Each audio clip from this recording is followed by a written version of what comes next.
мен өзімнен басқа ешкімді құтқара алмаймын бүгін дейді. Сондай қатты ашу Алла тағаланың. Сол күні Алла тағала пенделеріне дүниеде ашуын сақтағандығы үшін, тыйғандығы үшін, аузына келіп тұрғанын құсып жібермегендігі үшін Алла тағала қиямет күні өзінің ашуын тоқтатады дейді.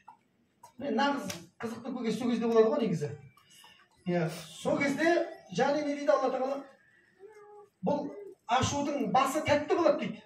Ашуланып тұрған кезде бір рахаттанып айтқың келеді ше. Ай, баяғы нелерді, кадр архивтегілердің бәрін шығарасың, мынаяқтан көтеріп, айтып тастайсың, бір жеңілдеп қаласың, бірақ не?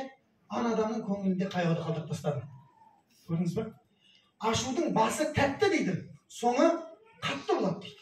Бәрібір өкіндік тастайды дейді ана ашу бар ғой адам. Ал енді сабырдың басы қатты болады дейді, бірақ соңы тәтті болады дейді. Айтқың келіп тұрында тіліңді тістеп қалдың, айтқан жоқсың. Үндеген ішіңде сақтап қалдың, бірақ сол айтпағандың үшін ертең қуанасың дейді. Қайта сол кезде айтпаған жақсы болған екен деп, өзіңмен өзің ырза болып жүресің ішіңе. Айтып тастасаң ол не болады дейді, тек қана өкінішке апарады дейді. Сондықтан пайғамбарымыз саллаллаху алейхи вассалам хадисінде айтады: "Лейса шадиду бис-сураати", дейді. Мынау күрескеннің бәрі мықты емес дейді.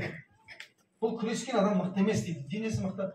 "Иннама шадиду аллази ямлику нафсаху индал ғадаби", дейді. Нағыз мықты бұл ашу келген кезде ұстап қалған дейді. Ашу келген кезде ұстаған адам бұл нағыз мықты дейді. Енді мына ашу кезінде әйелдер, білесіздер ғой, енді әйелдер қауымы мына жерде үйленбегендер де бар шығар, тұрмысқа шыққан. Жалпы енді бәрібір кім болса да насихат қой енді. Пайғамбарымыз саллаллаху алейхи имам Тирмизи деген хадисінде айтады ғой. Әйелдер талақ сұрай беретін әйелдер дейді.